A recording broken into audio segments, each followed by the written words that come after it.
এই মজা এবার শোনাবো, শোনো। এই মদন বাবু হচ্ছে ব্রহ্মার ছেলে, মদন দা। এই মদন বাবু যখন যৌবনে পা দিল, বললে বাবা আমি কি করে খাবো?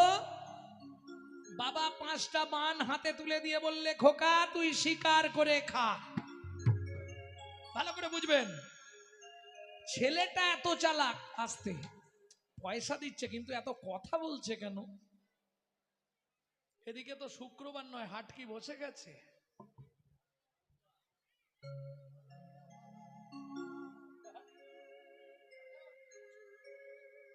ছেলেটা এত চালাক, বললে বাবা কি তুমি যে 5টা বান দিলে 5টা বানেই কাজ হবে তো? ব্রহ্মা বলে তুই পরীক্ষা করে দেখবি। নিজের ভুল নিজে ডেকে আনলো, যা বলেছে পরীক্ষা করে দেখবি। ছেলেটা বলে তাহলে বাপ তুমি দাঁড়াও, তোমাকেই একটা মারি। আরে আমাকে নয়, দাঁড়াও চুপচাপ, আগে তোমাকেই মারবো। মজা বেঁধে গেল। মদন প্রথম বানটাই মারলেন ব্রহ্মাকে। আর যখনই ব্রহ্মাকে বান মারলো, ও মায়েরা, ব্রহ্মার মাথা কটা? কে বলবে? ব্রহ্মার কতগুলো মাথা ছিল? হ্যাঁ, দুস 5টা, 5টা। ব্রহ্মার মাথা 5টা। 6টা মাথা কার্তিকের। ব্রহ্মার মাথা হচ্ছে 5টা, চারদিকে 4টে আর ওপরে একটা। বোঝা গেল না? এখন মাথা 4টে, আগে ছিল 5টা। মজাটা দেখো, এইবার বান মেরেছে। বলি, ব্রহ্মার 4 ছেলে 4 মেয়ে। কেমন? ব্রহ্মা ছুটে গেলেন প্রথম মেয়ের দিকে, তার নাম কি? শ্রীরূপা। শ্রীরূপা, শ্রীরূপার প্রতি ধাবিত হলেন ব্রহ্মা। শ্রীরূপা ছিলেন শিবের ভক্ত। বাবা বাঁচাও, বাবা বাঁচাও। পার্বতী বলছে শুনছো কি? স্বামী স্ত্রী একটা আলাদা নাম থাকে, এটা কি জানেন? শিব দুর্গাকে কি বলে ডাকতো কে বলতে পারবে? বহুদিন তো কীর্তন শোনেন। শিব দুর্গাকে কি বলে ডাকতো জানেন না? খেপি। খেপি। কি হয়েছে রে খেপি? কি হয়েছে রে? দেখো, ব্রহ্মা নিজের মেয়ের প্রতি ধাবিত হয়েছে। ভোলেনাথ তাকে অভয় দিয়ে দিলেন কি? ইচ্ছা শক্তি। যে কোনো পশু পক্ষীর রূপ ধরতে পারবে শিরূপা। কখনো বিড়াল হয়ে যায়, কখনো ময়ূর হয়ে যায়, কখনো সাপ হয়ে যায়, কখনো লেউল হয়ে যায়।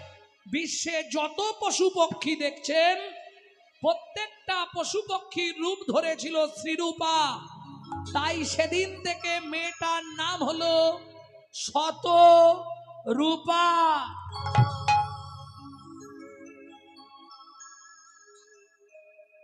গিয়ে লুকালেন কোথায়? আকাশ গঙ্গায়। তখনও ব্রহ্মা শান্ত নয়।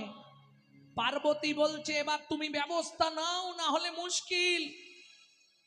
ভোলানাথ বললে ত্রিশূল। প্রভু চলে যা, ব্রহ্মার উপর দিকের মাথাটা কেটে মাটিতে ফেলে দে, যা। ছুটতে ছুটতে গিয়ে ত্রিশূল ব্রহ্মার ওই ওপরের মাথাটা কেটে ভূমিতে ফেলে দিল। ওমা, তাতেও ব্রহ্মার শিক্ষা হলো না। ফিরে আসছে জর্জরিত দেহ, কামনা বাসনা জাগছে বারবার। সামনে দেখে সন্ধ্যা দাঁড়িয়ে আছে, সন্ধ্যার প্রতি ঝাঁপিয়ে পড়লেন। অপবিত্র হয়ে গেল সন্ধ্যা। কাঁদতে কাঁদতে বলে শোনো পিতা, তুমি যে যবনচির কর্ম করলে, আগত জন্মে তোমাকে যবনের ঘরে প্রতিপালিত হতে হবে।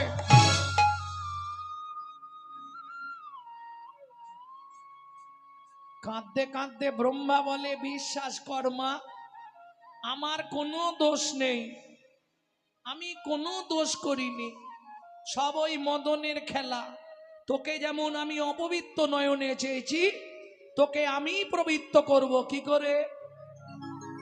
24 ঘন্টায় যে 8টা কাল রচনা হবে, তোর নামে একটা কাল আমি রচনা করব, যে কালের নাম হবে সন্ধ্যা কাল।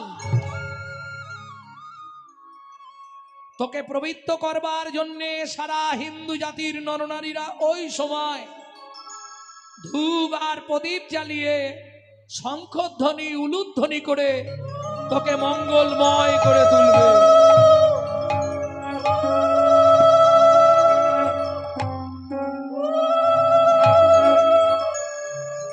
নিতাই গৌর হরি হরি হরি। তাহলে এত কিছু ঘটনা ঘটে গেল কিসের জন্যে? একটা বানের জন্য। একটা বানের জন্য। 2 নম্বর বানটা কাকে মারলেন এটা আপনারা জানেন, জানেন কিন্তু অর্ধেকটা জানেন, পুরোটা জানেন না। কিরকম?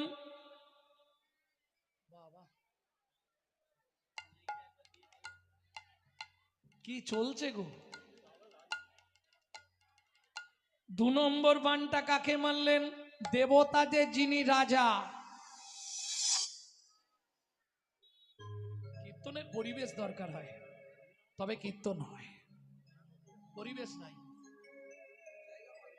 জায়গা ভালো, শ্রোতা অনেক, কিন্তু পরিবেশ নাই। কেনই বা এরা আসে আর কেনই বা যায়? কে ওদের নিমন্ত্রণ করেছে বসে কীর্তন শোনো আর গল্প করো? ছি! আমার কীর্তনের বয়স হলো 32-33 বছর বাবা। আপ টু বাংলাদেশ, কদিন পরে মুম্বাই পর্যন্ত যাচ্ছি, কিন্তু নিঃসন্দেহে ভালো। কিছু শ্রোতা এখানের খুব একটা ভালো নয়, ওরা আসে এখানে গল্প করার জন্য বসে। কি অবস্থা দেখো! আমি খালি দেখছি আর ভগবানকে জানাচ্ছি ঠাকুর এদের মঙ্গল করো। ছি ছি ছি! এরা ভাবেই না যে হরিবাসরে কথা বললে পাপ হয়।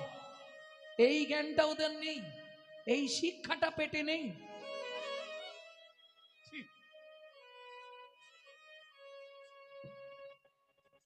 ভক্তমন্ডলী, ভক্তিমতী মায়েরা, 2 নম্বর বানটা মারলেন কাকে? দেবতাদের যিনি রাজা, দেবরাজ ইন্দ্র। সবাই জানেন, আপনারা কতটা জানেন? অহল্যা পাষাণ হয়ে গেছিল এই পর্যন্ত জানেন, তাই তো বাবা?